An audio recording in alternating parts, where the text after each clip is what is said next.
prekursor lah ya, prekursor terhadap apa yang menjadi karir teman-teman. Jadi you guys are on the correct path dan hopefully hopefully bisa membantu semuanya gitu. Terus mungkin untuk starting ya, teman-teman di sini ada yang belum ngisi kuesioner yang kemarin aku kirim kah? Atau udah semua? Udah semua? Kalau udah semua, oke, tetap. Sebenarnya aku juga bingung sih mau mulainya gimana ya. Eh, Makanya aku bikin kemarin, kuesioner kemarin, dan hari ini fokusnya itu tentang industry insight ataupun eh, bagaimana sih teman-teman mungkin planning sehingga melangkah nanti selesai di kuliah ke apa tuh namanya, ke dunia kerja nanti. Tuh, biar aku nggak kayak ceramah. Mungkin aku mau nanya dulu ke Lili, ke Tanya, ke Haura, ke Dewi. Sekebayang nggak teman-teman? Teman-teman tuh mau bekerja sebagai apa sih setelah lulus? Sekebayangnya aja. Atau ngapain lah? Cek, se-abstrak mungkin nggak apa-apa. Siapa yang duluan? Oke, aku tembak aja. Silahkan. Anya, boleh deh.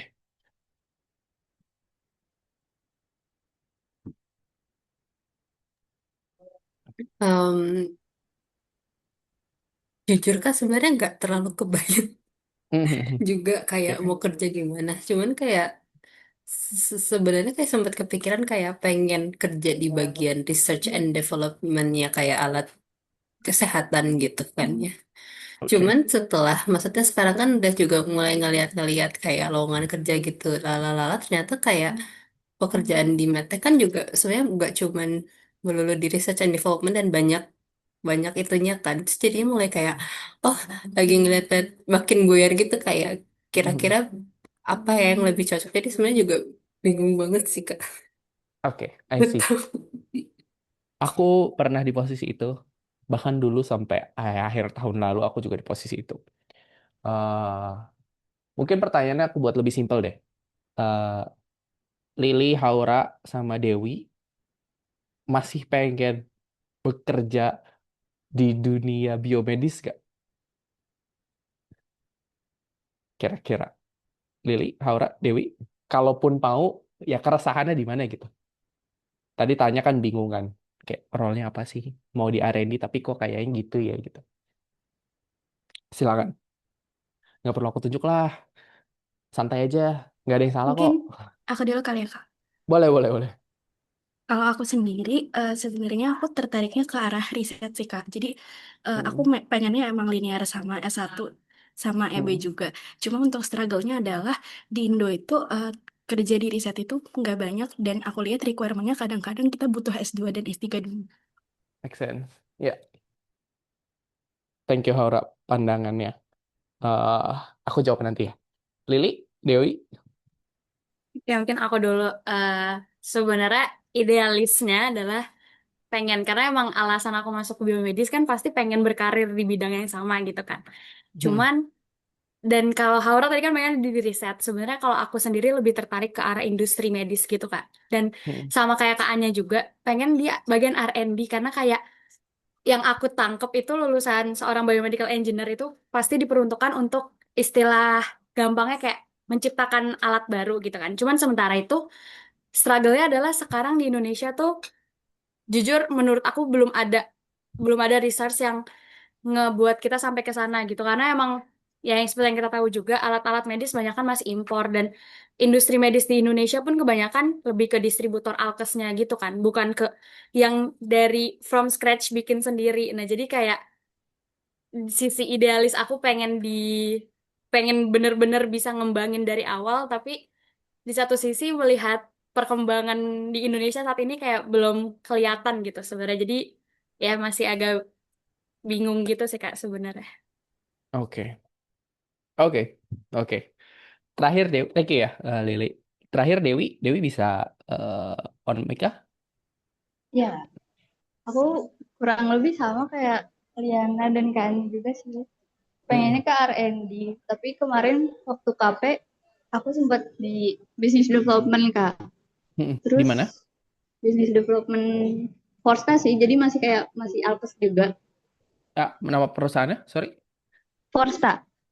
Forsta. Oke, Terus sempat oke. tertarik apa mungkin ke sana ke business development, tapi mungkin masih di Alkes juga. Hmm, Tapi eh, masih pengen R&D juga sih aku, Kak. Dan keresahannya kurang lebih sama sih kayak Liana, kayak semenjak KP, semenjak magang tuh kayak jadi dengar-dengar dari orang kayak sebenarnya tuh Alkes di Indonesia tuh masih susah lah untuk kayak mereka buat sendiri gitu. Kurang lebih gitu oke, sih, Kak. oke. Thank you ya teman-teman sharingnya. Eh, BTW aku nggak pengen ini jadi yang kayak ceramah lagi-lagi. Ya, jadi santai aja. Aku nggak akan gigit dan sebagainya. Dan nggak ada yang benar salah prinsipnya. Nggak ada yang benar yang salah. Dan prinsip keduanya adalah kita sharing aja. Teman-teman bisa belajar dari aku dan aku bisa belajar dari teman-teman juga. Aku tertarik sih dengar TA teman-teman, KP teman-teman, dan sebagainya. Jadi apa yang aku omongin bisa jadi salah. Tapi eh, apa yang teman-teman tanyakan itu juga tidak salah gitu ya. Jadi kita being terbuka aja di sini. Dan untuk menjawab atau menanggapi gitu ya dari yang teman-teman bilang tadi, dari perspektif aku akan jawab dua hal. Pertama, kalau mau R&D di Indonesia belum bisa. That's the hard truth lah. Harsh reality, hard truth bahwa di Indonesia tuh belum bisa. Tapi kita perlu telisik lagi dulu. R&D seperti apa yang belum bisa dan mulai bisa. Tuh ya. R&D hardware. Aku kerja di Roche. Kalau teman-teman dari riset tentang Roche, Roche adalah IVD company atau in vitro diagnostic company yang membuat alat-alat untuk testing eh, berdasarkan sampel darah. Itu ya. Untuk ngetes HB berapa, eh, EGFR berapa, fungsi ginjalnya seperti apa, dan sebagainya. Intinya kalau teman-teman ke lab, periksa darah di rumah sakit, lab, dan sebagainya, bisa jadi pakai alat Roche. R&D yang seperti itu nggak mungkin sejujurnya. Mau teman-teman lulus tahun ini, tahun depan, kayaknya itu nggak mungkin ya. Jadi akan susah untuk teman-teman bisa di industri itu. Tapi kalau aku lihat R&D di sisi software itu mulai banyak di Indo. Nah, jadi eh, contohnya apa? Kalau teman-teman bisa cari di LinkedIn sekarang atau sampai abis inilah, namanya Serenic AI, SERENIC.ai. Pertama, kedua, Next Medis. Itu dulu aja.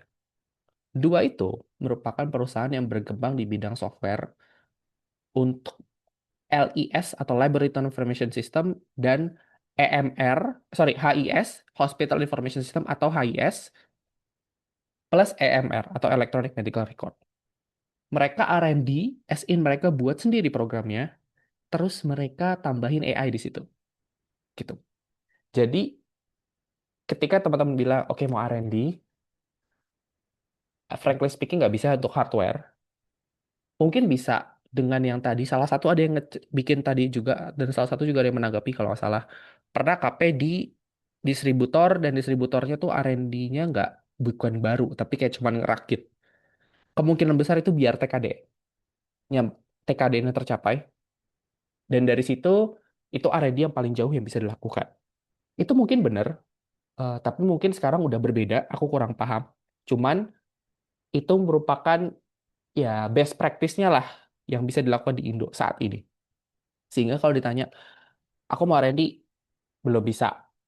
Tapi balik lagi R&D di mana dulu? R&D software atau hardware? Software itu sudah bisa lebih maju dibanding hardware. Ya lagi-lagi karena kalau software pun teman-teman expertise-nya adalah expertise software engineering, data analytics, dan sebagainya.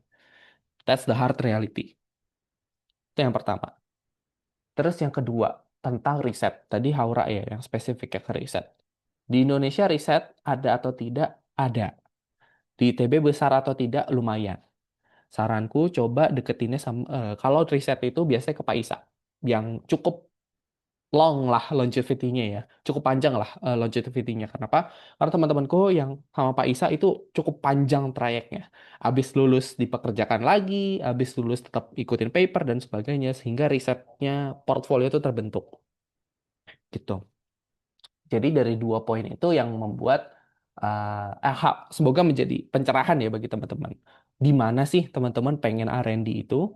Pertama, terus yang kedua, kalau emang pengen riset, bangun portfolio dari sekarang dengan cara ngikutin dosen yang mungkin teman-teman suka topiknya dan punya longevity riset yang panjang gitu. Nah, aku pause dulu di sini. Eh, ada yang mau tanya dulu atau ada apa ya objection mungkin atau kayak kayaknya harusnya kayak nggak gini deh atau ada yang udah pernah dengar tentang Roche atau penasaran tentang Roche atau tentang role aku sekarang kira-kira seperti apa? Ada yang pernah ngecek tentang Roche atau profil?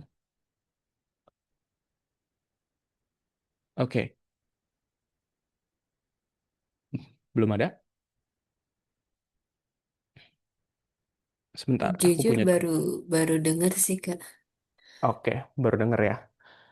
Sejujurnya aku juga baru dengar pas aku lulus, jadi kayak itu memang salah satu gapnya ya, kayak oh apa sih perusahaan yang ada di Indo yang bisa di situ atau tidak, yang bisa kita masuk atau tidak, yang sesuai dengan biomedis atau tidak, itu kayak gap besarnya lah.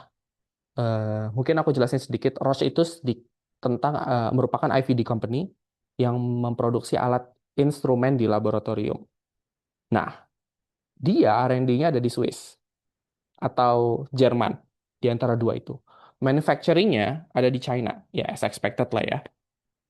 Karena di China murah dan sebagainya, dan China besar banget marketnya. Nah, di Indo, aku, kalau di perspektif Roche ya, di Indo apa yang terjadi? Tidak pernah ada R&D. Bahkan aku pun gak dibolehkan untuk R&D. Kenapa? Karena standar R&D-nya itu berbeda. Tuh, misalkan bayangin teman-teman, company global, terus tiba-tiba di Indo yang marketnya kecil ya, aku ngomong marketnya kecil dibandingin skala internasionalnya, tiba-tiba mereka mau bikin alat baru. Buat apa gitu? It doesn't make any sense buat Roche untuk investasi di Indonesia yang marketnya berapa ya? 5% dari APAC, in which kecil lah ya. China yang paling besar BTW. Jadi ngapain gua R&D di situ? Lu jualan aja. Itu yang menjadi perspektifnya prinsipal atau biasanya kita bilang prinsipal. Roche itu prinsipal, Abbott, Siemens, Sysmex kalau pernah dengar. Itu yang punya teknologi. Namanya kita sebut biasanya prinsipal. Ngapain prinsipal invest R&D di Indonesia atau di market-market yang kecil? Mendingan gue taruh di Cina. That's the business perspective. Itu yang menjadi landasan kenapa di Indo juga nggak banyak R&D-nya. Karena nggak ada economic value-nya. Plus TKDN itu belum terlalu keras lah untuk instrumen, alat-alat hardware gitu ya. TKDN tuh cukup keras buat industri obat sekarang, farmasi. Itu obat-obat udah banyak yang diproduksi di Bio Farma dan sebagainya sehingga eh, lokal-lokal tuh udah mulai gacor lah marketnya. Plus harga bersaing banget gitu. Jadi dari balik lagi ya ke perspektifnya prinsipal itu tidak make sense untuk dia investasi di market yang kecil secara global. Nah, terus apa yang prinsipal itu lakukan? Jualan. Fokusnya pure di jualan. Jadi kalau teman-teman cek mungkin di Roche ya, lagi-lagi eh, banyak role yang ada di Indonesia atau di APAC Asia Pasifik gitu ya. Itu adalah role sales atau marketing. Biasanya kita sebutnya commercial and support. Jadi hanya ada dua bagian besar yang teman-teman mungkin yang ada di Indonesia secara in general. Role komersial dan role support. Bedanya apa? Role komersial ini adalah role yang fokusnya jualan. Jualan tuh as in yang sales, yang ke lapangan, kenalan sama dokter, dok ada alat baru, bla bla bla bla bla bla. Marketing, yang bikin planningnya, alat mana yang perlu dijual, alat mana yang nggak perlu dijual, dan sebagainya. Lalu ada juga tim yang yang ngebentuk, bantuin ngebentuk marketnya. ngobrol sama Kemenkes lah, ngobrol sama apa lagi tuh ya, Komdiji, ngobrol sama pemerintahan yang bisa ngebantu membuat policy, kebijakan untuk membantu penjualan. Jadi itu fungsinya role komersil. Kalau role support, ibaratnya tuh kayak, oke, kamu udah jualan nih, kamu jualan handphone, Apple, gitu ya. Kan HP bisa rusak, perlu ada after sale service. Nah, role support fokusnya di situ. Nge-service barang-barang, ngebantuin kalau lagi ada troubleshooting, ngebantuin kalau lagi ada apa namanya tuh eh isu di rumah sakit gitu ya. Jadi nggak cuman jual putus, tapi ngejual dan ngebantuin eh, alatnya tetap bekerja sebagaimana mestinya. Karena ketika kita bilang jualan alat kesehatan itu nggak murah. Teman-teman yang udah magang di situ pasti tahu lah harganya pasti miliaran. Dan komitmennya itu nggak setahun 2 tahun, tapi bisa 5 tahun, 7 tahun dan sepanjang dan seterusnya. Jadi dua dua kategori ini yang besar. Eh, banyak bukan banyak ya. Ada job opportunities-nya di Indonesia. Role komersil, role support. Aku di mana? Aku di komersil. Aku sekarang adalah product manager untuk Roche Information Solution atau solusi digitalnya Roche. Apa sih solusi digital Roche? Bayangin ada instrumen lab, nih ya, dijual nih, masuklah ke RSCM. Kan dia akan menghasilkan analisis dari sel darah teman-teman. Itu akan dimasukin ke Hospital Information System atau sistem sistem yang ada di rumah sakit lah. Gimana sih cara bridging datanya? Itu menggunakan software. Nah, aku yang mengkomersilkan software-software tersebut. Jadi fokusnya gimana caranya menjual software yang dapat membantu laboratorium. Yang mana aku jadinya di komersilnya. Ada R&D atau tidak? Tentu saja tidak. Lalu eh, ada kesempatan R&D atau tidak? Tentu saja tidak.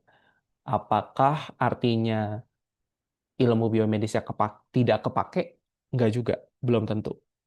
Eh, berapa persen sih kira-kira yang kepake? Ya 50% lah yang kepake sekarang buat aku ya. Tuh. Jadi memang role aku ini pun bukan role-role yang eh, teknis. Kalau teman-teman dengar product manager dan dibandingkan dengan product manager yang ada di startup gitu ya, in which bikin coding, bikin PRD, bukan PRD, bikin requirement, terus disampaikan ke tim engineer, terus engineer buat, aku nggak kayak gitu. Aku product manager yang membantu mengkomersilkan produk aku, which is produk digitalnya Roche di Indonesia. Lagi-lagi tidak R&D. Itu. What I'm trying to say is, uh, itulah yang terjadi di market di Indonesia. Setidaknya di prinsipal atau di uh, apa ya, di pemain besar alat kesehatan di Indonesia. Kalau teman-teman mau daftar, keywordnya di LinkedIn adalah IVD Healthcare. Ntar aku share ya. IVD Healthcare in Indonesia. Coba cari di LinkedIn, itu akan muncul posisinya apa. Kemungkinan besar posisinya akan muncul sales atau bagian supportnya gitu. Nah, chance untuk ke R&D di medtech paling dekat itu apply ke Singapura. Ke Malaysia pun setahu nggak ada. Di Singapura mungkin udah ada. Atau ke China or Korea. Jadi di bagian Asia gitulah. Jadi kalau masih mau R&D di medtech, aku sarankan untuk browsing ke arah sana. Setidaknya membuka perspektif lah tentang, oke, ini loh, ada loh role yang kayak gini. Dan apa sih kebutuhan role-role tersebut. Begitu. Sharing bagian itu dulu. Semoga menjadi insight untuk industri yang baru ya buat teman-teman. Aku pause dulu. Ada yang penasaran lebih lanjut tentang kak ini apa, kak itu apa. Langsung on mic aja.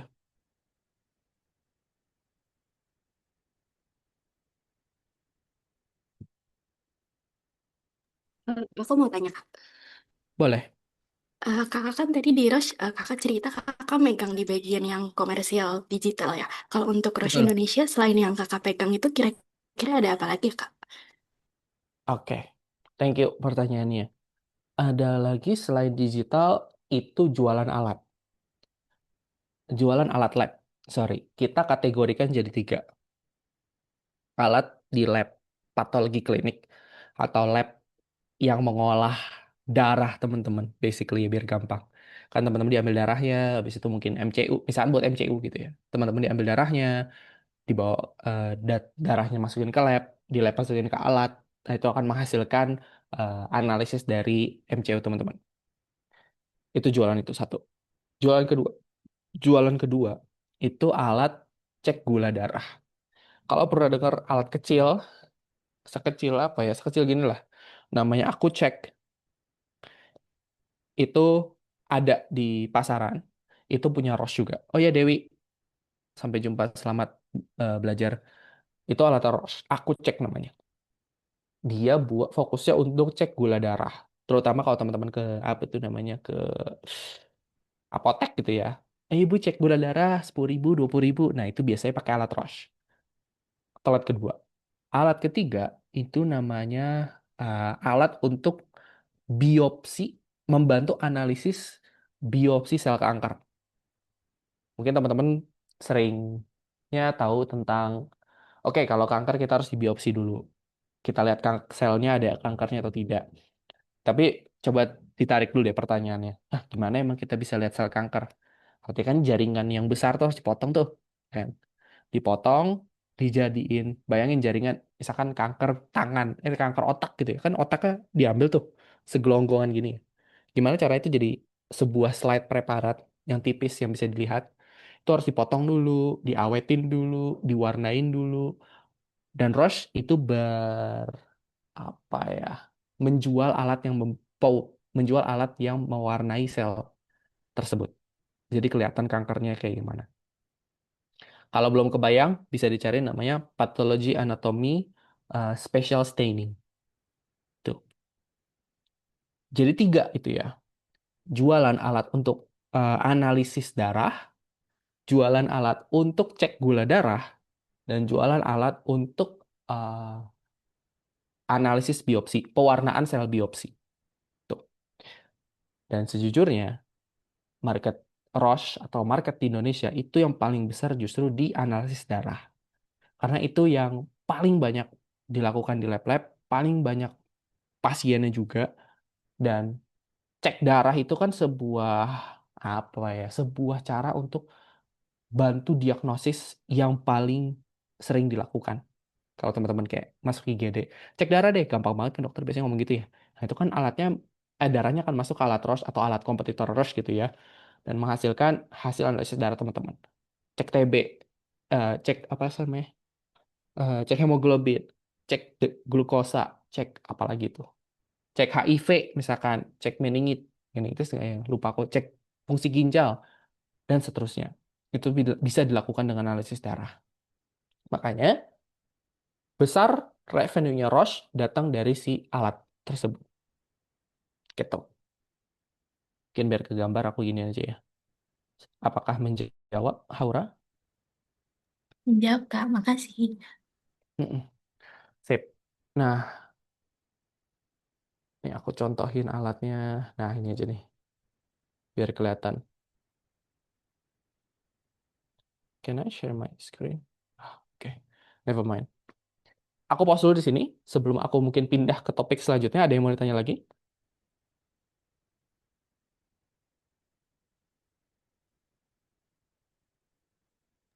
Kamu mau nanya, Boleh. eh, kira-kira ke depannya buat apa ya, dapat kerja gitu ya, dapat kerja yang baik. Apa sih yang skill dasar yang harus dipunya sama lulusan kita gitu, lulusan EB? Mm-mm. Lulusan EB ya.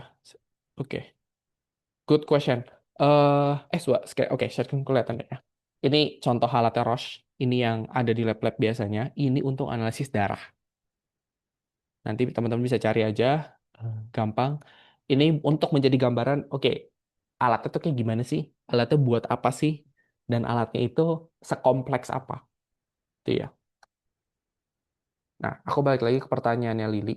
Skill apa yang dapat membantu di dunia kerja? Aku akan konteksin ini ke pekerjaan yang terkait biomedis ya, Lili ya.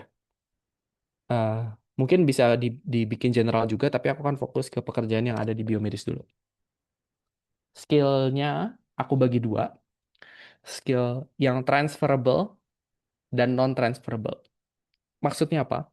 Skill yang transferable itu skill yang general. Kayak kamu pun di non-biomedis itu juga penting. Sementara non-transferable itu ya skill yang atau ability yang eh, hanya applicable di dunia biomedis. Skill non-transferable dulu. Itu pengetahuan tentang workflow klinis. Nah, workflow klinis itu apa sih? Tadi, aduh aku lupa. Tadi siapa tuh yang eh TA-nya tentang panduan untuk nutrisi? Anya ya? Ya nggak sih? Iya, Kak. Betul, Kak. Boleh dijabarin nggak? Kamu risetnya dari mana? Panduannya tuh kamu pelajari dari mana? Kalau paduannya itu mengarahnya tuh ke panduan dari Kementerian Kesehatan aja. Oke. Ya kan udah Dan- ada panduannya, nutrisinya gitu-gitu. Oke.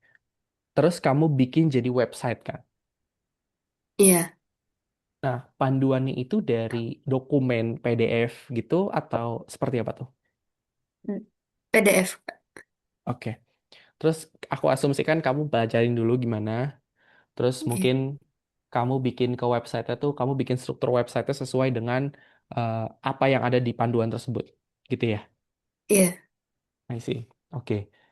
Itu merupakan workflow klinis, teman-teman. Contoh lainnya gini. Panduan penanganan TB. Misalkan gitu ya. TB itu ada berapa jenis sih? Setahuku ada dua. Ada TB yang resisten dan non-resisten. Misalkan gitu ya. Ini bisa ntar bisa dikoreksi teman-teman. Terus kalau TB yang non-resisten tuh gimana sih alur pemeriksaannya? Atau alur diagnosisnya? Atau bahkan alur penanganannya? Misalkan ke puskesmas dulu kah? Nanti dikasih obat apa? Ternyata selama 6 bulan belum mempan. Terus abis itu naik stepnya. Obat yang lebih keras, quote unquote gitu ya. Pertama. Terus kedua, misalkan ada pasien kanker. Stadium 1. Terus dia harus kemana? Rumah sakit mana dulu? Di rumah sakit tersebut diapain? Dan setelah masuk ke rumah sakit tersebut, di biopsi dikasih obat kah? Atau di terapi langsung kah? Seperti apa? Aku yakin skenario TB dan skenario kanker tersebut juga ada panduannya kayak yang Anya udah pelajari. Benang merahnya apa? Itu merupakan workflow klinis yang teman-teman bisa pelajari sesuai dengan minat teman-teman. Ini yang menjadi skill non-transferable utama di di dunia biomedis ya, yang aku rasakan. Aku belajarnya cukup telat. Kalau dalam konteks aku belajar tentang workflow di laboratorium. Yang mana ini nggak ada di ITB. Wah, apa itu workflow laboratorium? Belajar sendiri gue. Kacau lah itu pokoknya. As in, oh ternyata cek darah tuh nggak sesimpel yang aku bayangkan. Kalau ditarik pada first principle-nya atau yang benar-benar flow dari A sampai Z-nya, kamu diambil darah namanya flebotomi. Habis itu darahnya mungkin ada dua tipe sampel nih, ada tiga tipe sampel nih, beda-beda nih. Ada namanya serum, ada yang namanya, aduh aku lupa lagi duanya apa. Ada serum darah. Kalau serum darah tuh harus didiamin dulu sebelum dimasukin ke alat. Masuk ke alat, nanti dicek parameter apa aja sesuai dengan perintah dokter. Nanti kalau udah muncul hasilnya, hasilnya siapa yang verifikasi. Hasilnya nanti bisa dilihat sama pasiennya seperti apa, dan seterusnya. Itu workflow klinis yang hanya applicable di dunia aku. Mungkin teman-teman nggak applicable nanti gitunya ya. Namun benang merahnya lagi-lagi workflow-nya. Gimana sih teman-teman tahu cara untuk bagaimana dunia klinis itu bekerja. Dan itu yang aku rasa lulusan teknik biomedis tuh harus tahu. Setidaknya di bidang yang teman-teman gaungi sekarang dan teman-teman nanti berkarir di tempat itu. Gitu. Skill kedua yang non transferable itu adalah skill dasar ah apa ya? Skill dasar klinis. Percayalah, bisa bahasa dokter, bisa bahasa yang teman-teman mungkin sudah punya sekarang di dunia biomedis tentang biomekanik, tentang biosensor, tentang anatomi anatomi dan apa sih namanya fisiologi itu berharga buat teman-teman masuk ke dunia biomedis. Kenapa? Karena teman-teman bisa sedikit berbahasa dokter dan teman-teman bisa berbahasa teknik. Yang aku rasakan ketika aku ngobrol sama dokter, dia tuh langsung ngerocos dengan bahasa Latin, penyakit yang dia tahu, which is membingungkan buat aku. Tapi ketika dia udah mulai bahas kayak, oke, ini di liver, oh ini di femur, oh ini sel breast, ini sel payudara, kanker payudara, oh berarti kanker payudara eh, seperti ini, oh kanker serviks tuh di sini. In which itu nggak ada ya, maksudnya kayak istilah-istilah itu tidak lumrah lah di non biomedis gitu. Mungkin tahu, tapi taunya bukan karena ilmunya, tapi karena pengalamannya. In which beda ya menurutku. Jadi disitulah non-transferable skills teman-teman bener-bener shining gitu ya. Dan itu yang bisa diasah. Atau setidaknya teman-teman udah punya modal dan akan terasah lebih lanjut nanti di karir teman-teman. Dua itu dulu. Aku ulangin lagi. Pertama, skill tentang pemahaman workflow klinis. Kedua, skill penerjemahan bahasa klinis ke bahasa yang lebih manusiawi. Saya teman-teman paham, tahu lah, oh ini pernah dengar kayak gini. Tinggal carilah di Google sisa detailnya. Untuk bantuin bridging antara orang teknis yang non medis dengan orang medis. Itu bener-bener kepake. Nah, terakhir mungkin ya, skill terakhir tuh yang buat apa ya, yang transferable skills lah ya. Skill yang terlepas dari teman-teman akan bekerja di biomedis atau tidak. Skill ini akan kepake, yaitu skill, ini klise sih, skill problem solving. Maksudnya apa? Ta- Seperti yang aku deskripsikan sebelumnya, di Indo tuh nggak banyak R&D. Mungkin teman-teman dari TA-nya, Lili tadi machine learning ya, kalau nggak salah ya, Li. Eh, Anya tadi tentang web development. Pasti teman-teman punya skill ngoding ya kan? Mungkin dengan bantuan cloud, OpenAI, sebagainya, itu sangat-sangat membantu lah buat teman-teman sekarang itu ya. Dan aku berani taruhan, teman-teman pasti ngerti tentang OpenAI, cloud, dan sebagainya itu teknologi di baliknya itu apa. Pernah dengar pasti tentang LLM, gimana cara LLM dapat mengenerate response, gimana caranya AI itu dibentuk, di training, dan sebagainya. Aku yakin teman-teman punya. Tapi lagi-lagi, di Indonesia marketnya atau dunia karirnya itu tidak se-advance itu. Tapi justru karena teman-teman udah punya advancement tentang skillnya, tentang teknisnya, itu bakal membantu banget teman-teman untuk berkarir ke depannya. Ternyata di sisi simpel, coba analisis dari data ini. Ya, tanya aja sama Google, sama Gemini, sama OpenAI, dan sebagainya. Skill problem solvingnya akan terbentuk sebagai teman-teman yang udah, apa ya, melek teknologi. Melek, melek apa ya, melek advancement. Tuh. Dan dari situ, jangan terlalu terlena dengan AI itu. Justru gunakan itu sebagai tools untuk membantu problem solving teman-teman. Yang membantu lebih efisiennya, di bagian lebih efisiennya. Karena gini, dulu analisis data itu nggak buat semua orang. Bikin skripsi itu takes a week, a month, at least. Karena aku hidup di zaman yang nggak ada ya open AI-nya, guys. But now it's super apa ya, super intuitif gitu ya. itu ada di ujung jari teman-teman kayak literally gitu. Skripsi kalau bisa kelar sebulan, sebulan kelar menurutku. Sorry itu saya, menurutku sebulan kelar lah. Cuman berarti standarnya udah naik kan sekarang. Gimana caranya teman-teman memahami lebih lanjut. Dan problem solving yang teman-teman sudah latih sejak sekarang dengan bantuan teknologi itu yang bisa banget teman-teman pakai di dunia kerja nantinya. Jadi menurutku tiga itu sih skill yang aku rasa kalau di biomedis tuh berkarirnya penting untuk teman-teman di biomedis berkarir. Pertama, paham tentang clinical pathway atau pathway klinis. Simpelnya gimana sih cara eh, dunia kesehatan bekerja gitu ya. Kedua, tadi tentang paham bahasa-bahasa klinis dan bisa ngejembatanin orang teknis dan orang non-teknis. Dan terakhir, skill problem solving. That's my take lah, at least. Gitu. Semoga menjawab ya, Lili. Agak panjang. Tapi hopefully semoga kebayang ya. BTW, KP teman-teman di mana? Lili di mana KP-nya?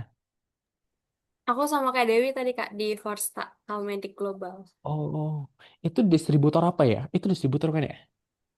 Dia bukan distributor sih, dia jatuhnya udah ke produsen gitu, manufaktur. Cuman yang kayak tadi dibilang Dewi dan yang aku sempat tulis juga di Google Form. Jadi kayak dia tuh lebih ke perakitan gitu kalau untuk yang elektromedisnya. Tapi dia juga Mm-mm. ada alat yang beneran dibikin dari awal tuh, tapi kayak bukan jarum suntik, sorry, benang bedah, terus Mm-mm. dializer. Jadi yang kayak emang bukan yang besar gitu. Kalau yang besarnya tuh masih impor dari luar buat alat-alatnya, terus di Indo tuh dirakit aja gitu. Oke. Yang besar-besar tuh kayak X-ray gitu-gitu ya? Ya, X-ray sama endoskopi sih, sama mau OTW CT scan. Oh, oke, that's great, that's great. Kayaknya teman-teman udah lebih paham tentang R&D dibanding aku. Jadi kayak, sorry ya kalau Mau pendapatku ada sedikit yang cerita kontroversial. boleh gak, Kak? Boleh, boleh, boleh. Lanjut, lanjut. Jadi aku kan KP di R&D, tapi di divisi R&D gitu kan. Cuman nggak tahu harusnya gimana ya. Cuman pas aku KP tuh mostly kayak dokumen gitu loh, kalau malah yang dikerjain. Bukan yang kayak hands on ke alat. Makanya yang R&D yang ada di bayangan aku itu lebih ke kayak bikin alatnya gitu kan. Sementara kalau di tempat KP aku tuh yang boleh megang alat tuh cuman divisi produksi gitu. Sementara R&D tuh lebih ke kayak bikin SOP, bikin peraturan apa segala macam. Jadi kayak eh aku nggak tahu R&D seharusnya tuh seperti apa gitu. Jadi agak bingung juga sih sebenarnya. Kalau boleh tahu, mungkin tanpa membocorkan rahasia perusahaan ya. Wah, dokumen apa sih yang kamu buat? Kayak dokumen SOP pembuatan alatnya gitu sih. Jadi sebelum alatnya dirakit sama divisi produksi itu harus dokumennya tuh harus dibikin dulu sama R&D kayak tahap-tahapannya kayak gimana. Nah itu kita yang buat divisi R&D yang buat. Baru nanti divalidasi sama quality baru boleh divisi produksi buat ngerakit alatnya gitu. Oke, ketika kamu membuat dokumen tersebut, kamu udah tahu setiap komponennya fungsinya apa, terus kalau ini dimasukin ke sini ini nggak meledak gitu dan sebagainya. Nah, kebetulan karena kebanyakan komponennya tuh masih dari luar, jadi sebenarnya tuh dari alat, dapat dari perusahaan luar tuh udah ngasih kayak dokumen, kayak manual book gitu kan. Jadi kita tinggal baca, Oke, terus tinggal kita ubah sedikit bahasanya ke bahasa yang lebih mudah dipahami. Dan itu kan oke. masih kayak bahasa negaranya gitu kan, diubah ke bahasa Indonesia. Jadi kayak sebenarnya aku nggak banyak tahu juga kayak kalau Hmm, misalnya ini dimasukin apa yang akan terjadi. Tapi kan emang udah ada guideline-nya gitu. Jadi ya udah tinggal masukin apa yang ada di sana ke dokumen kita gitu. I see. Kalau boleh tahu, ini buat apa ya contohnya? Maksudnya buat alat apa gitu? Kalau yang saat ini ada tuh kemarin pas aku KP ada mobile X-ray sama endoskopi. Aku sempat megang CT scan juga sih tapi cuma dikit.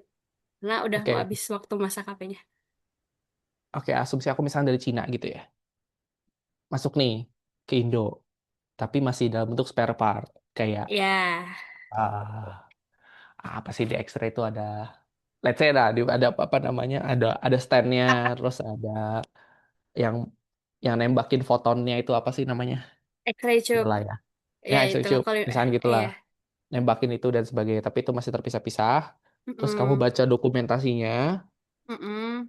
terus kamu yang nerjemahin ke bahasa yang lebih mudah biar tim produksinya bisa ngerakit itu dengan lancar, gitu ya. Ya, tapi sebelum Oke. itu harus validasi sama tim quality dulu. Nah, itu mereka lah yang Oke. paham bener atau enggak nih tahap-tahapannya gitu.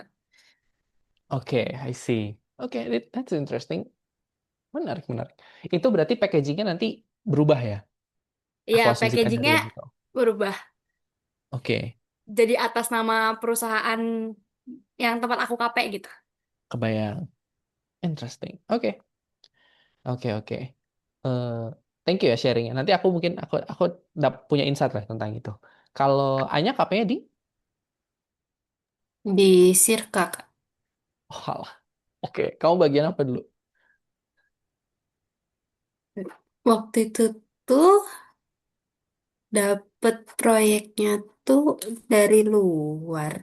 Kayak kerja sama aku juga nggak tahu tapi em, dia tuh lagi mau bikin alat bantu jalan buat pasien cerebral pasli pas palsi Ya, cerebral palsy.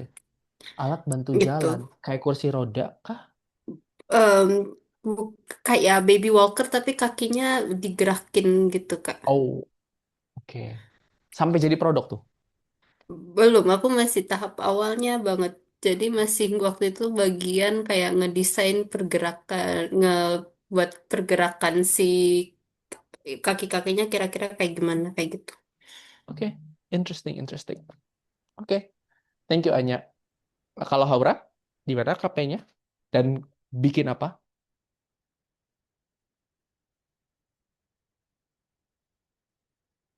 Oh, alah di Imeri. Apa proyeknya tentang apa?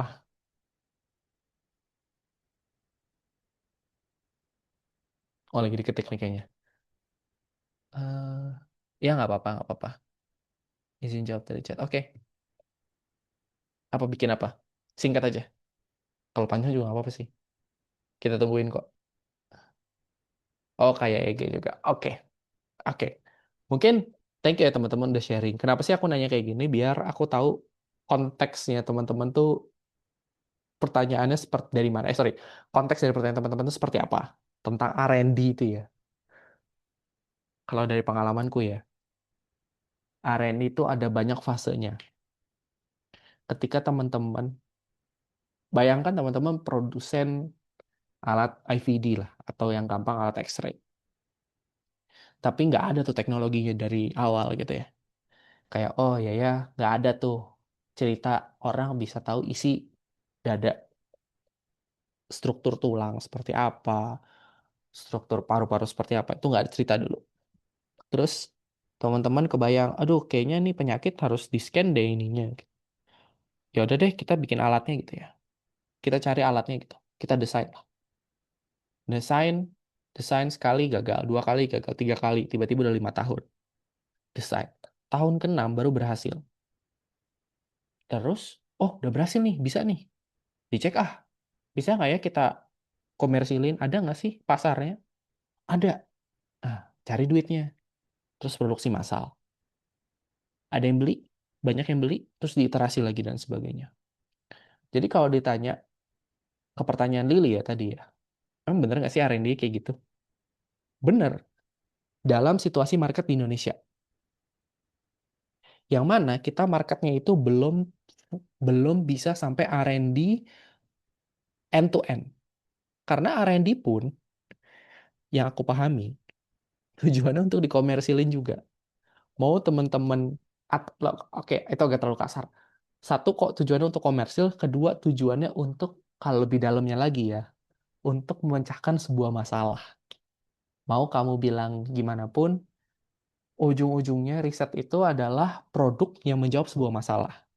Yang bisa jadi dua, dikomersilin atau tidak. Contohnya yang nggak dikomersilin. Dulu OpenAI kan nggak komersil ya. Gratis-gratis aja kan. Ternyata banyak peminatnya dikomersilin juga. Itulah intinya. Jadi ujung-ujungnya duit. Itu perspektif pertama. Perspektif kedua, untuk dari R&D, dari awal sampai akhir, yang bener-bener let's say jadi duit lah. Prosesnya panjang banget. Tadi bisa 5 tahun, 10 tahun, dan sebagainya. Kita beruntung di hidup di masa yang ya udahlah, udah jadi banyak teknologi yang membantu kita. IVD, CT scan, X-ray dan sebagainya itu udah jadi. Tapi kalau ditilik balik dulu kan nggak banyak ya, mahal bikinnya. Terus orang juga nggak kebayang itu buat apa. Kita tuh udah nggak di fase itu. Sehingga aku bisa bilang, Lili tadi nanya R&D itu bener nggak sih kayak gitu? Betul, untuk konteks Indonesia dengan teknologi yang sudah maju. Itu udah jauh lebih baik dibanding kita langsung impor aja. Gitu. Plus, itu dapat comply dengan TKDN. Yang mana itu bisa lebih kompetitif lagi di market. Gitu ya. Artinya lebih banyak duitnya lagi. Gitu. Tapi kalau aku tarik lagi ya, ke fase R&D yang teknologinya belum matang. Nggak kayak X-ray tadi, endoskopi dan sebagainya itu udah matang banget. Kayak Anya bilang, alat bantu jalan untuk pasien cerebral palsy. Banyak ada nggak marketnya di Indo? Nggak ada. Kalau marketnya udah ada, pasti stepnya udah kayak Lily sekarang. Pasti udah ada perakitan di Indo. Tapi faktanya kan belum ada. Mungkin marketnya kecil atau marketnya belum develop atau mungkin orang belum sadar. Sehingga apa? Tahap R&D-nya tuh masih di tahap riset. Bener-bener proof of concept. Tuh. Jadi kalau ditanya, ada nggak sih guide-nya kayak yang Lily bilang gitu, kayak guide-guide dari Cina-nya terus ditranslasi ke ini? Nggak ada. Pasti Anya atau timnya bikin sendiri. Jadi itu di fase R&D yang bener-bener di awal banget gitu ya. Begitu juga mungkin dengan yang Haura lagi kerjakan sekarang gitu. Mungkin sekarang dikerjakan di bagian kecil analisis data EEG. Tapi analisis ini ntar dipakai buat apa sih? Untuk bikin machine learning misalkan, bikin AI. Terus AI-nya kalau jadi buat apa? Buat membantu pasien. Terus kalau udah membantu pasien bisa dijual nggak? Mau dijual nggak pertanyaannya? Mau. Ya kalau dijual dikomersilin lah pada akhirnya. Terus butuh R&D nggak lagi di situ? Enggak biasanya. Kalau udah AI kan, ya maksudnya ketika kita udah jadi produk, ada R&D-nya nggak? Ada, tapi pengembangan. Gitu ya. Atau mungkin bikin hal baru lagi. Riset hal baru lagi untuk nantinya di R&D-in lalu akhirnya dikomersilin atau tidak dikomersilin. As in tetap non-profit lah. Gitu ya. Gitu.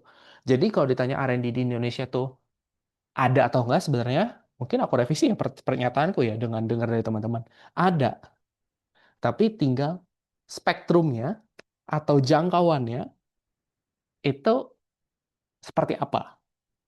Kalau yang ngoprek bener-bener detail kayak yang tadi mungkin uh, kayak Anya gitu ya, yang riset dari awal sampai akhir dan sebagainya, sampai bener-bener dijual, sepertinya ada. Tapi kalau dalam konteks kamu sebagai mahasiswa, itu akan susah banget mengalami itu semua. Jadi itu kayak along ahead of your career lah ke depannya. Tapi apakah artinya yang Lili kerjakan dan atau Forsta kerjakan itu bukan R&D? Aku rasa itu tetap R&D sih, itu ya. Dan skopnya aja yang lebih sempit, yaitu fokusnya terhadap instalasi, packaging, dan lalu dikomersialisasikan. Tuh. Mungkin ke depannya, kalau ternyata lebih murah untuk Forsta atau perusahaan sejenisnya gitu ya, nge-hire engineer, bikin dari scratch, punya bahan-bahan dari scratch untuk X-ray cup-nya, untuk stand-nya, dan sebagainya, lalu ngeproduksi sendiri, ngeproduksi sendiri dan ngerakit sendiri, mungkin ketika udah saat itu, ya R&D-nya udah end-to-end. Gitu. Tapi as far as my concern is, I think di Indonesia berarti market R&D-nya udah ada. Cuman untuk fokusnya hanya untuk di manufacturing, packaging, dan komersialisasi aja. Tuh. Nggak riset-riset banget lah. Karena to be honest ya, untuk sampai hasil riset bisa dikomersialisasikan, itu berat banget. Jujur berat banget. Dan itu gap terbesar kita sih. Hopefully itu jadi insight yang menarik ya, karena aku juga jadi belajar, oh ternyata banyak ya, ada perusahaan kayak gitu ya. That's nice, that's nice. Ada yang kepikiran lain? Lili, tanya, Aura. Aku sambil ngecek-cek Forsta dulu. Penasaran. Oh, dia ini subsidiary Kalbe. Kok Enseval kayak pernah denger ya? BTW kamu dapat KP-nya gimana caranya? Dulu ya dulu. Itu sebelumnya tuh pernah ada cutting yang di situ juga Kak. Terus aku Siapa tuh emang pengen, namanya? namanya Kak Farel, Farel Astrada, anak 21. Farel Astrada. Farel tuh bukannya Kahim ya? Bukan, bukan. Itu Farel 20. Ada dua Farel Oh, di EB. oke. Yang satunya lagi tuh Farel angkatan 21. Nah, dia tuh pernah di Forsta. Terus aku emang sebenarnya tertarik ke industri kan. Jadi aku coba eh Mm-mm. reach out pembimbingnya Kak Farel, pembimbing KP-nya Kak Farel.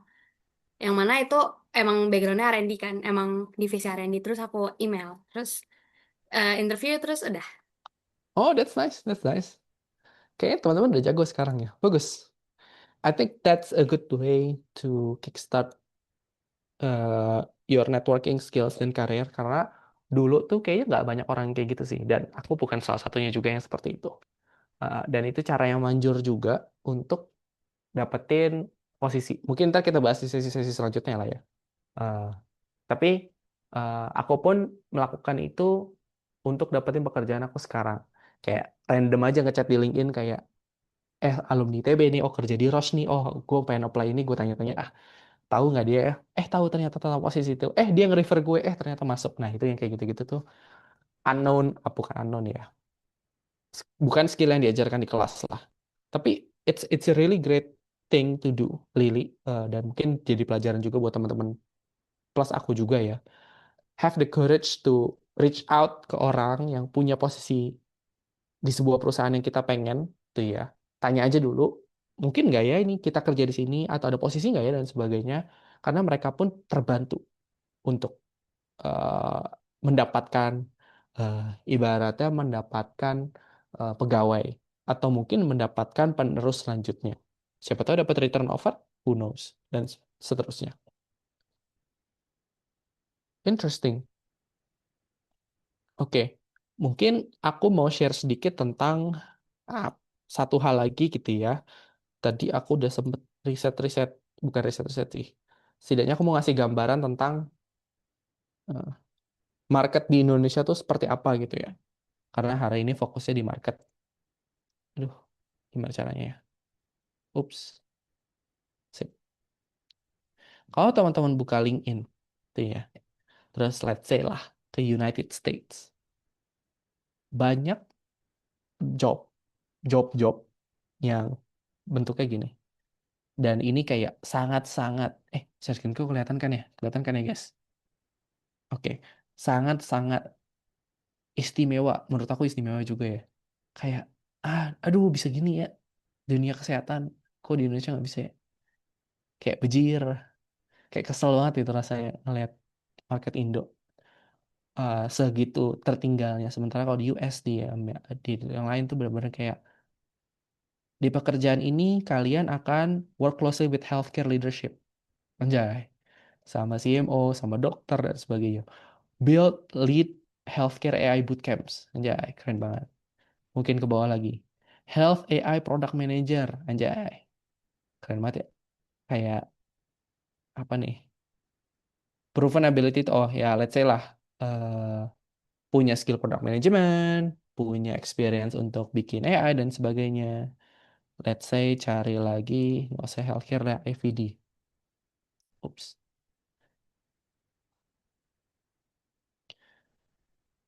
Ini cara aku untuk tahu lah di dunia ini ada apa sih. Nah ini nih, contoh baik, contoh keren ya. Ini deh, ini. Senior Product Manager di DPCR Instrument. Anjay, itu apaan deh? Aku juga nggak tahu. Nah, Senior Product Management, bla bla bla. You will play pivotal role in driving adoption of ddPCR technology. Lagi tuh. Pasti ini terkait dengan PCR lah, yang swab-swab test gitu. Manage product life cycle. Collaborate closely with R&D, manufacturing, dan sebagainya. Coba kita cari lagi. Contohnya, nah ini. Global Clinical System Engineer. Nah ini kayaknya fokusnya ke R&D, tapi engineering. Technical knowledge, job area, bla bla bla bla bla bla. Manage technical support, dan sebagainya. Intinya adalah market-market di luar itu sudah besar banget di dunia R&D. yang bener-bener ngoprek ya fokusnya. Tapi mungkin scope-nya juga nggak end to end. Karena kalau scope-nya bener-bener R&D yang kayak hanya lakukan riset mampus gitu ya, terus sampai komersial, itu nggak bakal ada role seperti itu untuk perusahaan besar. Kenapa? Karena nggak efisien. Karena pasti dia udah nge-segmentasi ini. Mana sih yang R&D bener-bener R&D kasar, dari abstrak sampai jadi POC. Mana yang bisa nerusin dari POC jadi scalable, jadi bisa dimanufaktur. Dan mana pasti ada bagian orang yang dari manufacturing ke penjualan. Nah itu pasti dibagi minimal 3 itu deh. Karena nggak mungkin dari awal riset abstrak sampai penjualan tuh di-handle satu orang atau satu tim. Itu nggak mungkin kecuali di startup dan sebagainya. Itu beda cerita. Tapi what I'm saying is, bahkan di perusahaan besar pun, itu tuh pasti dibagi-bagi, gitu ya. Contoh terakhir misalkan ini, Global Leader Laboratory Diagnostic Specializing in Immunodiagnostic and Molecular Diagnostic Segments. As a product manager, you are flexible, bla bla bla bla bla bla bla bla. Cross-functional collaborator, subject matter expert, lead execute downstream marketing. Nah, ini kan udah di penjualan komersil. Develop clear instrumentation player marketing. Berarti ini udah ke arah marketingnya gitu ya. Ini di luar. Kita bandingkan di Indonesia. Ini aku detek dapat di Indonesia. Di Indonesia, ini di Sysmex. Dia kompetitornya Roche BTW untuk in vitro diagnostik ya. Dia hiring spesialis IT, produk IT. Kalau dilihat, fokus role-nya adalah instalasi, maintenance, training, sama troubleshooting. LIS. Jadi fokusnya di support. Contoh lain, ini kayaknya tidak terlalu ini ya. Nah, selanjutnya, project manager di Intersystem. Intersystem itu apa? Intersystem itu perusahaan IMR, eh, database khusus kesehatan. Itu ya. Nah, dia buka role untuk project manager pasti untuk overseeing project-project mereka di Indonesia yang berkaitan dengan healthcare solution dan customer facing. Lagi-lagi bukan R&D, tapi eksekusi komersial. Terakhir, tadi ada satu lagi terakhir. Nah, ini nih. Health and Value Specialist. Ini mungkin kalau teman-teman pernah dengar namanya market access. Intinya adalah ngebuka ngebuka lahan komersil baru. Misalkan advokasi ke Kemenkes, advokasi ke Komdigi dan seterusnya. Lead development of pricing and business case. Terus collaborate with marketing, regulatory, dan sebagainya. Maintain e-katalog atau website untuk pembelian alat-alat di dunia ASN atau aku nggak ngomong apa, di public sector lah.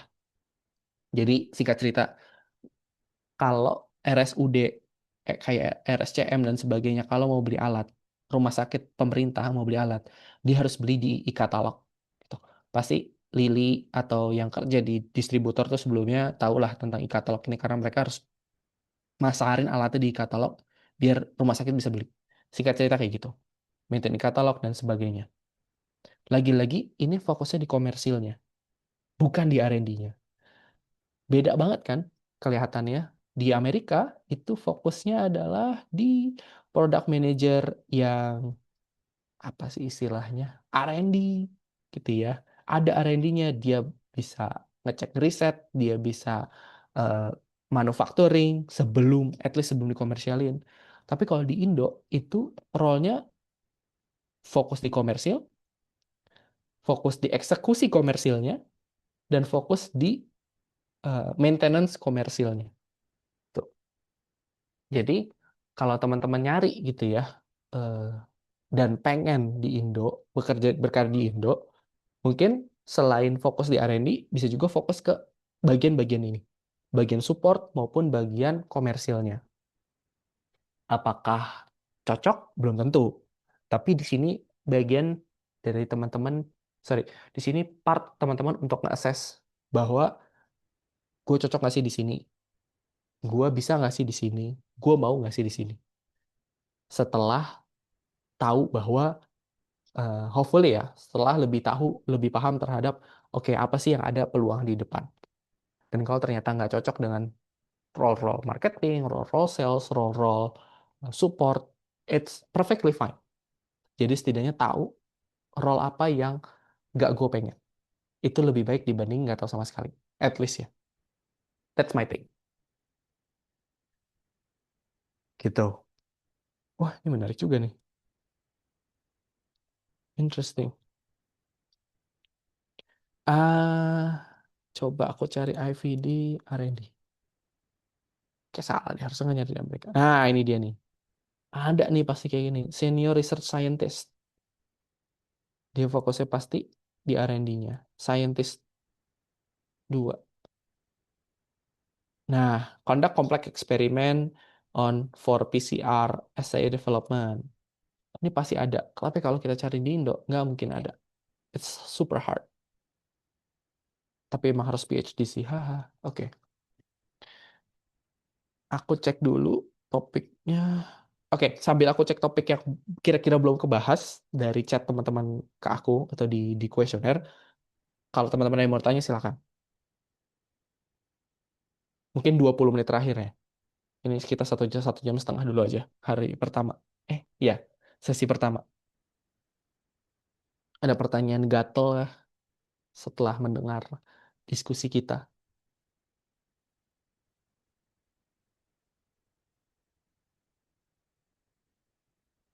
Oke, hopefully tadi menjawab ya.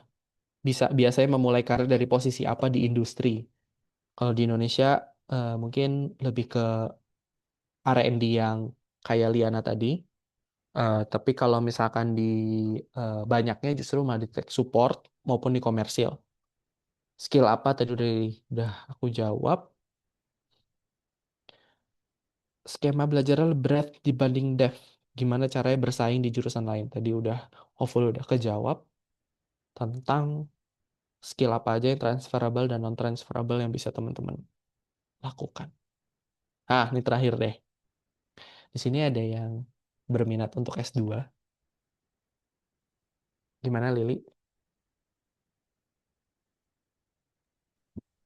Minat sih minat, Kak.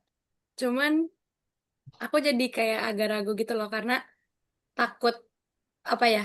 Enggak takut apa ya? Apa job market itu lebih nggak ada gitu karena kayak kalau misalnya S2 kan pasti dia lebih apa ya harga jualnya pasti lebih tinggi gitu kan dibandingkan S1. Hmm. Dan kayak takut gak bernilai. Bukan gak bernilai apa ya? Ya masih agak keraguan sih Kak. Cuman pengen Mhm. sih pengen. Oke. Great. Ada kebayang mau S2 apa?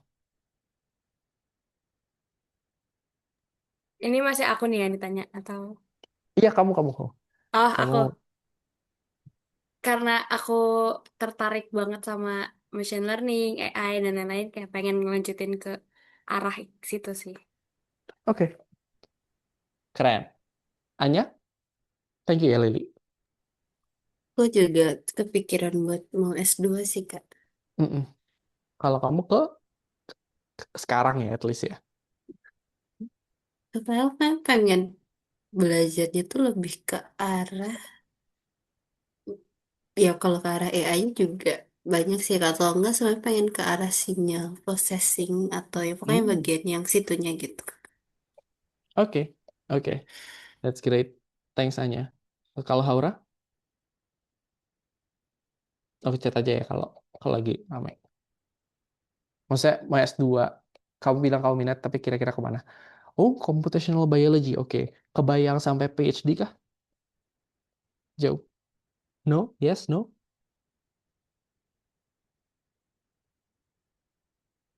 Oke. Nah, S2 dulu baru coba pertanyaan. Oke. Interesting. Kalau Oke. Balik lagi ke pertanyaannya ya. Aduh, mana sih tadi aku? Nah, kapan sih perlu S2? Kapan nggak perlu S2? Mungkin pertanyaan itu ya. Kamu perlu S2 kalau satu, kamu pengen belajar sesuatu yang advance banget. Advance banget ya. Computational biology itu advance banget. Tapi menurut pendapat saya ini biar aku nggak diserang ya. Menurut pendapat saya, machine learning, AI, it's not that advanced anymore. Tapi konteksnya AI yang data analisis data analisis AI yang lebih ke LLM, I don't think itu se-advance itu. Pertanyaannya gimana cara kita kontekstualisasi si AI itu ke dunia medis. Itu menurutku sekarang. Tapi kalau AI-nya yang kayak, oke, gue mau mencari next generation of LLM yang bisa punya consciousness seperti human. Nah, that's advanced, right? That's super advanced gitu. Kalau teman-teman bidangnya super advance seperti itu boleh S2, worth it. Terus alasan kedua yang S2 yang menurutku make sense adalah mau riset karena bidangnya sangat advance. Contoh bidang yang sangat advance tuh biasanya dilihat dari itu belum ada di dunia komersil. Kayak kalau misalnya mau belajar tentang CT scan, I don't think S2 is the right way ya. Karena toh teknologi udah mature. Tapi what is the next generation abis CT scan, abis MRI? Apa sih yang dunia lagi riset untuk menjawab kebutuhan ke arah sana? I think that's the right way lah untuk jadi alasan untuk S2 gitu ya. Kalau bidangnya benar-benar advance, dan kedua, kalian benar-benar tertarik untuk riset atau live for it gitu ya. Belum worth it kalau S2 untuk apa ya? Untuk bekerja di mm, bidang-bidang yang agak nanggung sejujurnya, ataupun bidang yang belum ada di Indo. Kenapa? Aku orang yang alhamdulillah dapat kesempatan S2 setelah 2 tahun kerja. Namun, pas selesai S2, aku dianggap sebagai fresh graduate. Kenapa gitu? Karena aku dulu ambil kerja sebagai data analis gitu ya, setelah lulus dari Biomedis ITB, jadi data analis di Mekari. Kalau teman-teman salah satu startup di Indonesia, tapi itu bukan startup kesehatan. Aku bekerja sebagai data analis yang ngoding tiap harinya, SQL, Python, dan sebagainya. Tapi bukan lagi-lagi dia bukan dunia kesehatan. Bahkan datasetnya bukan dataset kesehatan. Tapi aku belajar banyak tentang teknis di sana. Ketika aku dapat S2, S2 aku Health Informatics gitu ya, informatika kesehatan. Di situ aku banyak banget belajar dan banyak ambil course tentang AI. Sayangnya, ketika mau balik setelah lulus dari Indo, banyak market banyak yang terjadi di market. Teman-teman pernah dengar DTO, Digital Transformation Office dari Kemenkes, yang leading pembuatan Satu Sehat atau Peduli Lindungi dulu. Aku kebayangnya mau langsung masuk situ habis lulus. Ternyata itu bubar. Satu. Kedua, ternyata belum banyak startup-startup kesehatan yang fokus ke data analytics atau AI pada saat itu. Dan yang ketiga, pengalaman kerja aku pun sebagai data analis itu kurang panjang.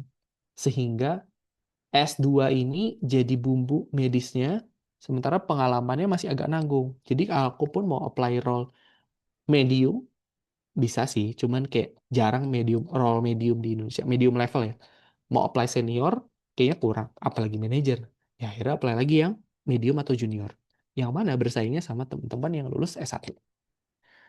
Jadi, kalau teman-teman belum punya bidang spesifik yang teman-teman pengen geluti, atau belum punya role kerjaan yang kayak tadi kita cari di US gitu ya, minimal requirement PhD atau minimal requirement Masters gitu. Kalau teman-teman belum punya bayangan role apa yang butuh Masters degree, saranku kerja dulu aja.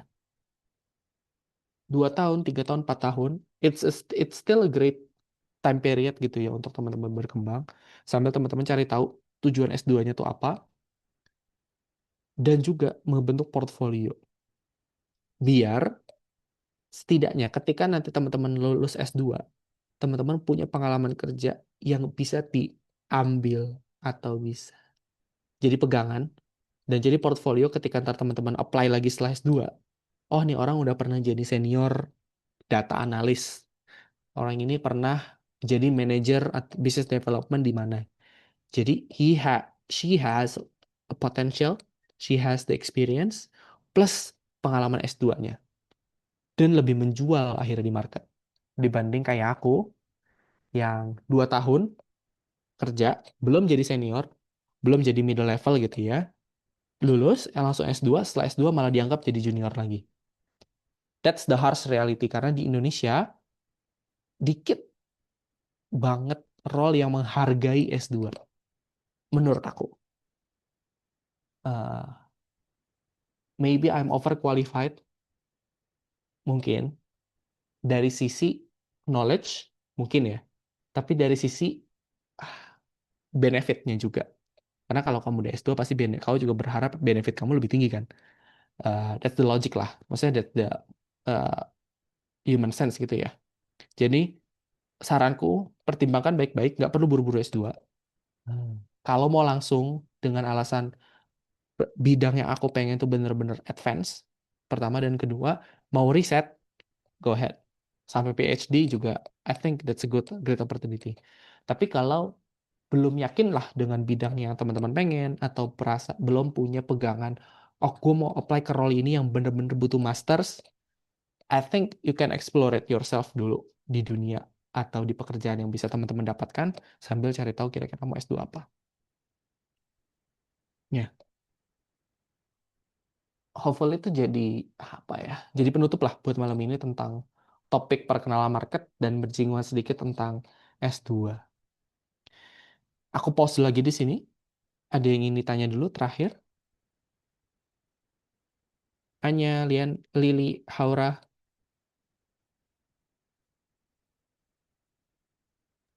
Dari aku udah nggak ada sih, Kak.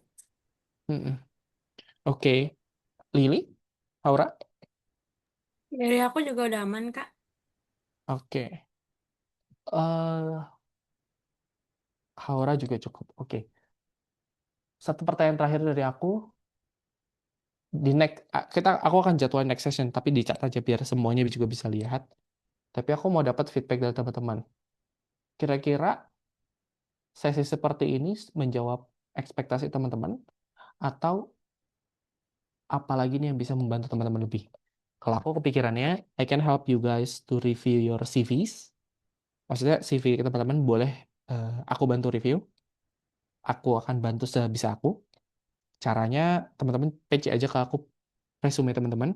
Nanti aku bisa baca dan aku bisa review di situ. Jadi nggak perlu langsung dikirim ke grup ya. Biar kita sama-sama inilah, sama-sama enak diskusinya, personal aja. That's what I'm thinking. Sampai untuk sesi kedua dan ketiga. Tapi outside of that, ada nggak kira-kira yang teman-teman eh, pengen dapetin lebih gitu di sesi-sesi seperti ini? Lili, Anya, Haura,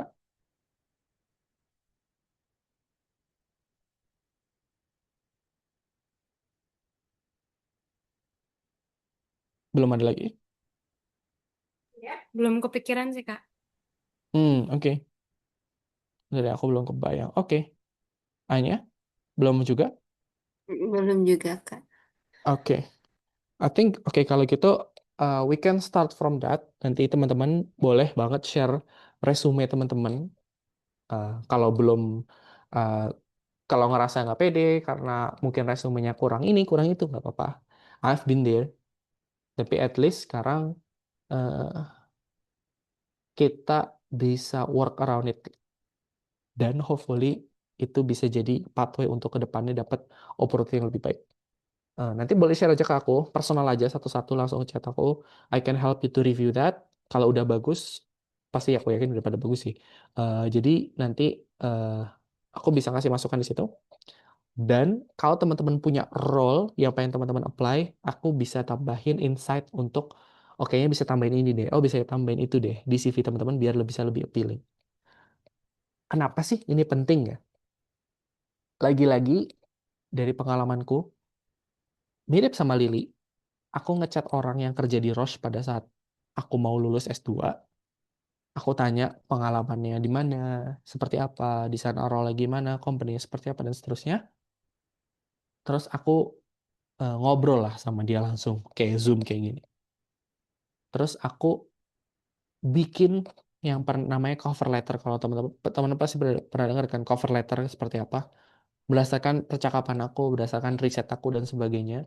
Dan itu yang menjadi dua hal itu, obrolan aku sama orang ITB yang bantuin aku ngasih referral aku, dan kedua cover letter yang personalized, itu yang bisa dapetin eh, itu yang bisa membantu aku dapetin pekerjaan sekarang. Jadi aku harap aku bisa bantuin teman-teman juga untuk bisa bikin itu yang lebih personal gitu ya. Kalau udah punya role yang teman-teman bayangkan, boleh di-share juga sembari ke CV, sembari nge-share CV-nya biar bisa dibantu untuk personalize di bagian situ. Karena lagi-lagi berdasarkan pengalamanku, that's the difference gitu ya. Yang ternyata works buat aku. Hopefully juga works buat teman-teman. Itu dulu. eh ada lagi yang mau ditanya? Kalau belum ada, thank you atas waktunya. Feel free buat chat aku karena kita udah kenalan, jadi nyantai aja ya guys. Eh, aku belajar banyak jadi teman-teman juga, terutama tentang ternyata ada R&D di Indonesia udah lebih oke ya sekarang. Good, good, good. Dan hopefully aku juga bisa bantuin teman-teman untuk eh, ke depannya lah untuk dapetin karir yang teman-teman pengen. Aku tutup dulu. Thank you atas kehadirannya. Assalamualaikum warahmatullahi wabarakatuh. Dan selamat malam. Nanti kita obrolin lagi ya. Next sessionnya kapan nih di grup chat. Thank you semuanya. Thank you ya, Bit. Udah dibantuin. Nanti kita buatin lagi yang buat meeting selanjutnya. Selamat malam. Kasih Kak. Sama-sama. Sehat-sehat, guys.